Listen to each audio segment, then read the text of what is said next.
tu vas à l'école, tu as sûrement déjà fait des exercices du style alarme incendie, terroriste, etc. Dans cette vidéo, on va donc parler de ces exercices, mais on va aussi chercher à savoir comment survivre, parce que c'est un peu le but de ces exercices quand même. Pour commencer, on va parler du plus classique. J'ai nommé l'alarme incendie. Quel plaisir quand même quand l'alarme incendie sonne, en cas d'exercice bien sûr. Je sais pas pourquoi, mais dès que tu entends ce bruit, tu as un petit shot de dopamine. Miam. Franchement, la plupart des enfants sont contents d'avoir cette petite pause gratuite. Ce que j'aime bien moi lors de cet exercice, c'est que quand tu sors de ta salle, tu vois tous les enfants de l'école marcher vers la porte de sortie comme des NPC. Je rigole un peu dans ma tête, et après je fais pareil. Mais bref, après tu arrives dans la cour et tu attends, ou tu parles avec tes potes si tu as des amis. Ça serait vraiment le bon moment pour lâcher une bombe sur l'école, parce que là, il y a tout le monde qui est réuni dans la récréation. Mais t'es qui toi? Arrête de donner des mauvaises idées comme ça. Il y a des enfants qui regardent, c'est pas cool. Désolé. Mais sinon, en vrai de vrai, ce plan d'évacuation est simple mais marche dans la quasi-totalité des cas. J'en mettrai ma main coupée. Bon, elle est déjà coupée. Comme dit précédemment, l'alarme sonne, les enfants sortent dans le calme de l'établissement, on fait l'appel dans la cour et hop, c'est fini. Mais faut-il encore respecter le côté dans le calme? C'est plus facile à dire qu'à faire. Mais bon, un point retient tout de même mon attention avec ces exercices. Et ce point-là ne s'applique pas qu'au départ de feu. Et non. Pourquoi quand il y a un exercice alerte incendie, intrusion, etc., les profs le disent aux élèves? Alors les enfants, je vous préviens, il y a l'alarme incendie qui va se déclencher dans le cours. Du coup, on ne pourra pas finir le chapitre 2 aujourd'hui. Ouais.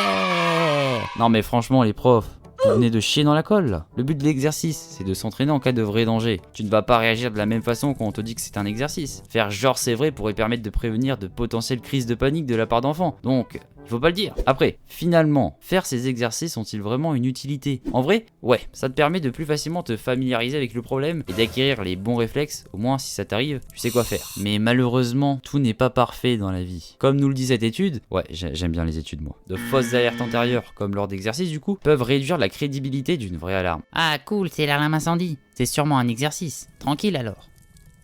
Mais bon, en vrai, ce syndrome causera à la limite un ralentissement de l'évacuation. T'es pas assez bête pour rester dans le bâtiment quand même. Parce que il faut survivre, et oui. Mais comment survivre alors? Il y a le feu là. Allez, on se bouge le cucu. Bon, déjà, pas de panique. Tout va bien se passer. Là, rien de plus simple, il faut suivre la procédure. Tu peux potentiellement te dire qu'il y a vraiment le feu, même si c'est qu'un simple exercice, pour ne pas être trop mou, et tu seras sorti d'affaire. Si par malheur tout ceci crée des mouvements de panique, je te conseille de te diriger vers les sorties de secours. En effet, comme nous le montre une étude, étant un être d'habitude, l'humain en situation de stress sera plus rassuré de passer par des chemins qu'il connaît que par l'issue de secours où il ne va jamais. Alors si tu vois que les entrées principales sont bondées, lance-toi dans l'inconnu.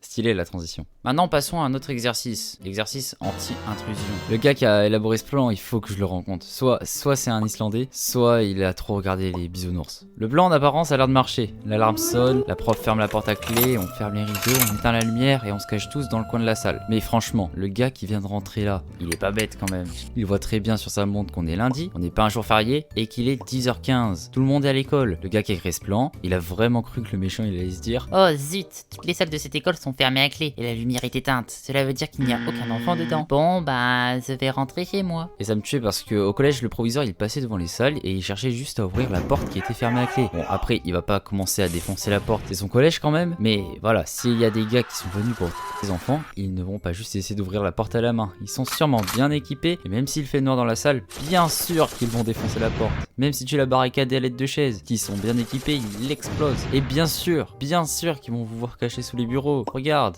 on te voit. T'es pas caché là. Mais du coup si les méchants ils peuvent faire ça, à quoi sert cet exercice? À réduire le nombre d'élèves après l'intrusion? Bon, déjà d'après un bulletin de l'éducation nationale, en cas d'intrusion on peut réagir soit en s'échappant, soit en s'enfermant. Donc je me suis un peu trop emporté. Et surtout dans tous les cas, l'établissement va appeler la police, et la police elle va arrêter les méchants si elle arrive à temps. En cas d'intrusion en fait, il y a plein de façons de réagir en fonction de la salle où tu te trouves. Si tu as une salle blindée dans ton école, peut-être tu vois, il y a plein de paramètres qui rentrent en jeu. Mais bon, le fait de s'enfermer dans la salle reste quand même l'action de base à faire, identifiée un peu comme la plus safe. Mais j'ai quand même peur que dans une situation d'attentat ou d'intrusion de personnes malveillantes, avec cette option on peut arriver à un carnage s'ils sont bien équipés les méchants. Je vous propose donc deux options supplémentaires pour survivre en cas d'intrusion. Tout d'abord, si vous avez des fenêtres pas trop hautes dans votre classe, en vrai explosez-les, sautez par la fenêtre puis courez. Même si vous vous cassez une jambe, au moins vous êtes sorti d'affaire. Mais ça serait bête quand même de tomber sur les ravisseurs en atterrissant, donc informez-vous avant ou vérifiez d'abord d'où vient la menace. Et ça serait bête aussi de casser la fenêtre alors que c'est un simple exercice. La deuxième option option, et je pense que c'est la meilleure, je l'avais entendu dans un film qui était tiré d'une histoire vraie, c'est de faire genre que t'es mort. Quand les méchants exploseront la porte de la classe, ils vont tirer sur des gens, tu te caches sous les cadavres, et voilà, le tour est joué. Bon, c'est très gore, on va pas se le mentir, mais quand t'as pas le choix, bah c'est comme ça. Dans tous les cas, le mieux serait de neutraliser les ravisseurs au plus vite, bah comme ça, ils peuvent pas faire de dégâts, mais bon, bonne chance pour le faire s'ils sont bien équipés.